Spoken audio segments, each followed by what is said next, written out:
И вы сегодня попадаете мне, как всегда, прямо в самое сердце!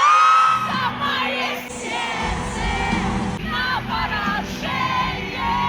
Что же ты медлишь с этой... Готовы?